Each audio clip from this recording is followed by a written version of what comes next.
channel. I'm Doris and I'm here to share with you about the market update. US debt coming out of inversion is more terrible than inversion itself.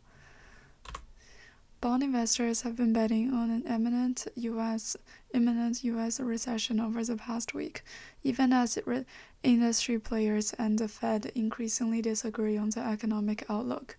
Many investors may have heard more or less in the past year that the bond market, an abnormal phenomenon which short-term bond yields are higher than long-term bond yield, is called yield curve inversion. Yeah, it is often seen as a harbinger of recession. There is precedent of this many times in US history. The economy tends to fall into recession within 12 to 16 months of an inverted yield curve. Therefore, since last year, a 2 to 10-year US bond yield curve was inverted for the first time in this round of interest rate hikes. Market participants have been paying close attention to every move of this indicator. Earlier this month, the inversion of the yield curve reached triple digits at one point, breaking through negative 100 basis points, the most in the era of former Fed President Chairman Volcker in the early 1980s.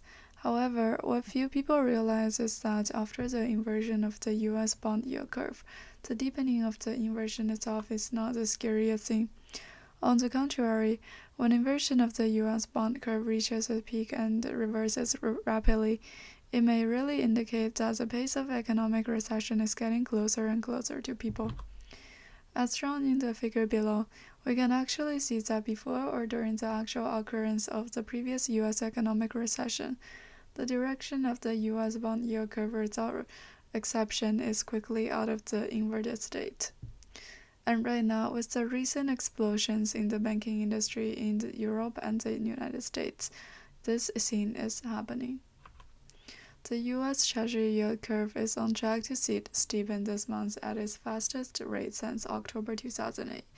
The 2-year the inversion between Treasury yields 2-year US and the 10-year US yield curves has now narrowed sharply to about 40 basis points, compared with a sharp inversion of 107 basis points a few weeks ago.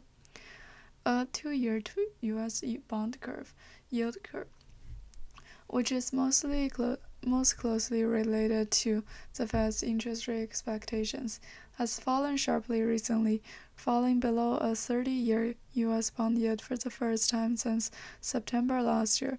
Rate cuts are expected to begin. Recession warning from bond market traders. In fact, some pessimistic market participants have recently warned that after the Silicon Valley Bank detonation became the largest bank failure since the 2008 financial crisis, some market cracks may longer be concealed. This has been echoed across the markets, with financial indexes poised for their worst monthly since the earliest days of the pandemic, and the interest rate swaps predicting the Fed will cut rates by nearly 100 basis points by the end of the year. While Powell insisted last week that rate cuts were not the Fed's base case for this year, he has also acknowledged that turmoil in the banking sector and the possibility of a tighter credit could supersede rate hikes.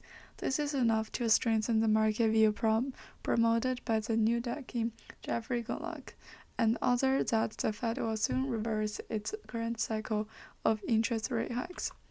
Kenneth Stoops, Chief Investment Officer at Amundi Asset Management, also said that inflation is still high, but the bond market shows that we are heading for a sharp economic slowdown. After the Fed raising interest rates by 25 basis points, the steepening of the US bond yield curve is not a typical reaction, but it just shows that market is viewing interest rate hikes as other nail in the economy. Amar Raganti, fixed income strategist at Harvard Funds, also pointed out, if deflationary momentum from the shock to the banking system is strong enough, the probability of a recession this year will be greatly increased. Time to act. Is the banking crisis accelerating and pushing the economy into a hard landing? There is no doubt that the collapse of Silicon Valley Bank in the US and the emergence of takeover of Credit Suisse in Europe this month have rapidly changed traders' expectation for the path of continued interest rate hikes aimed at combating inflation. Now traders are betting that interest rates are more likely to fall than continue to rise, reflecting their belief that the Fed will have to reverse course and provide support for a weakening economy. Fed officials have no doubtly noticed this. Minneapolis Fed President Neil Kashkari, a Fed hawkish person for the past year, said in an interview on Sunday that systemic banking stress that recently led to the collapse of Silicon Valley Bank and Signature Bank will take time to unwind. Kashkari pointed out that these tensions will bring the U.S. economy closer to a recession. Other banks also have exposure to long-term treasuries, and there are still some persistent risks on the books of these banks. In the eyes of the industry insiders, the current round of U.S. banking crisis may well have become a trigger that accelerates the U.S. economy towards a hard landing. Charlie McElligott, a cross-asset strategist at Nomura Asset Securities, said that the economic situation in the U.S. is not optimistic.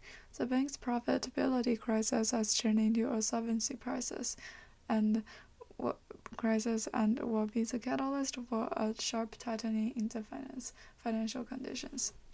Thank you for listening. Don't forget to subscribe and like. See you next episode.